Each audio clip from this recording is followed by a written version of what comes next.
says here, the sluggard's craving will be the death of him because his hands refuse to work. Unfortunately, in America, the sluggard's hands aren't the death of him. Instead, the sluggard's hands receive handouts by the bucketful. And we who are productive give our money to people that aren't productive, and all we do is we produce a dependency, an entire dependency that it's just unsustainable.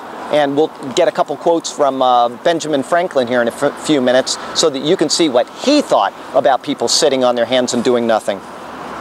A man can do nothing better than to eat and drink and find satisfaction in his work. This too, I see, is from the hand of God. Well, apparently it is, because right from the beginning he was told to work. And so eating and drinking, which are something that are both pleasurable and necessary, are put on the same level as work. It should be both pleasurable and it is necessary. We're not to shirk our work just like we don't shirk eating. The people that are out there on welfare are just gobbling themselves dry. Nothing upsets me more than seeing people that are on welfare. That I'm talking about those that can take care of themselves. You see them out there talking on cell phones, watching Comcast cable TV, and not working at everybody else's expense. Oh, that riles me.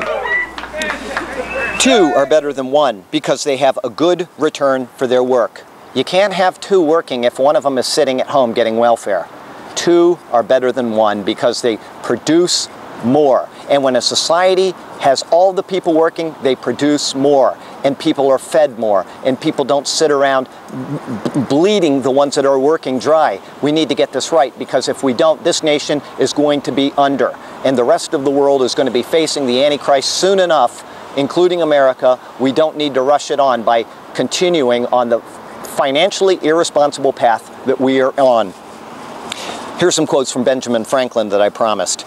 I am for doing good to the poor, just like any good Christian is, but I differ in opinion of the means. I think the best way of doing good to the poor is not making them easy in poverty, but leading or driving them out of it. In my youth, I traveled much, and I observed in different countries that the more public provisions were made for the poor, welfare and food stamps and all these things that we hand out now, the less they provided for themselves. Naturally, people are going to take the path of least resistance, always.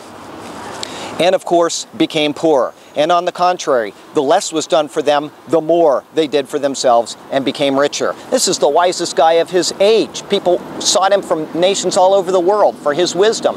Listen to him. Don't reject what he's saying. Welfare and food stamps and these things simply degrade people. This is that quote there came from On the Price of Corn Management of the Poor. Good place for it to be. He also said, repeal that, meaning welfare, law, and you will soon see a change in their manners. St. Monday and St. Tuesday will soon cease to be holidays. 6 days shalt thou labor, though one of the old commandments, long treated as out of date, will again be looked upon as a respectable precept. Industry will increase, and with it plenty among the lower people.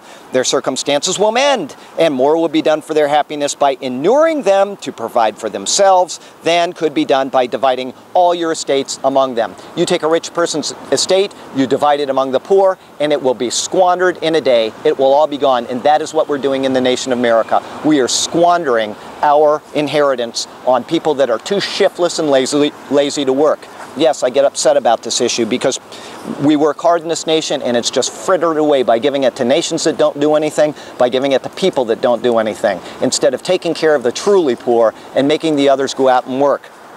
Here's what Paul says, for you yourselves ought to follow our example, speaking of the work of him and the other apostles. We were not idle when we were with you, nor did we eat anyone's food without paying for it. On the contrary, we worked night and day, laboring and toiling so that we would not be a burden to any of you.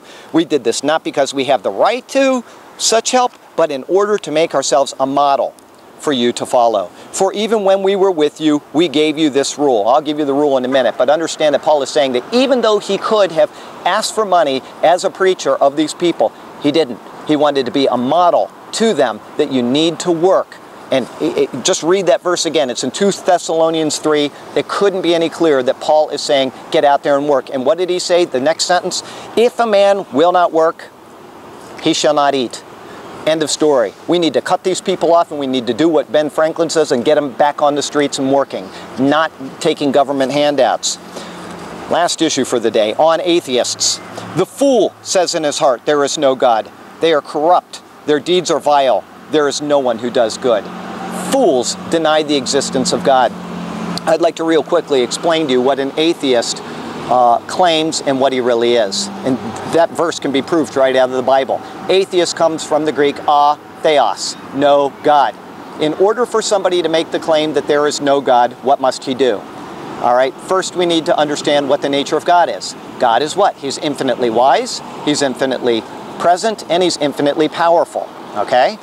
If somebody was to say there is no God and make that as an absolute claim, then he is a fool. Why? Because in order to know an infinite, you would need to be infinite. That's right, you'd need to be infinite. And so to say that I know that there is no God, he's not hiding behind Uranus or Venus or something, is a fool. I mean, you got this teeny little speck of a guy standing in Boston, Massachusetts, shaking his puny little fist up at the heavens and saying there's no God, when in fact he's done one of two things. He's either made a claim that is not competent because he's not infinite and he can't make a claim on it, or if he does know everything, then he's claiming that he doesn't exist and therefore he is a fool. Either way, the fool says in his heart there is no God. Where is the wise man? Where is the scholar? Where is the philosopher of this age? Has not God made foolish the wisdom of the world? For since in the wisdom of God, the world, through its wisdom, did not know him, God was pleased through the foolishness of what was preached to save those who believe. The gospel is foolish to people that don't believe. Why? Because they don't want to believe. Because they want to go about their lives doing all these other things we've talked about. Sexual perversion, aborting children, not working. And by doing that, they suppress the knowledge of God. They turn themselves into fools. And they can be in legislatures. They can be the President of the United States. They can be intelligent, human-wise, and completely foolish when they don't acknowledge God. John Witherspoon, the president of Princeton University and a signer of the Declaration of Independence, said, on atheism, shun as a contagious pestilence those especially whom you perceive to be infected with the principles of infidelity or enemies to the power of religion.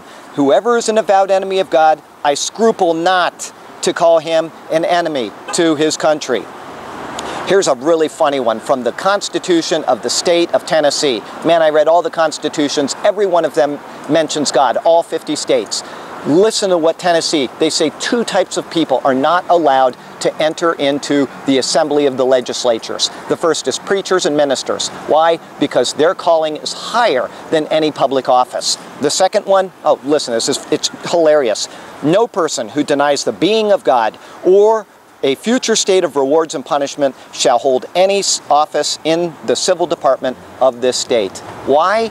Because they're morally incapable of holding that office. They are morally and mentally perverts, and they don't want them around there, and that is still on the books to this day. Tennessee got it right.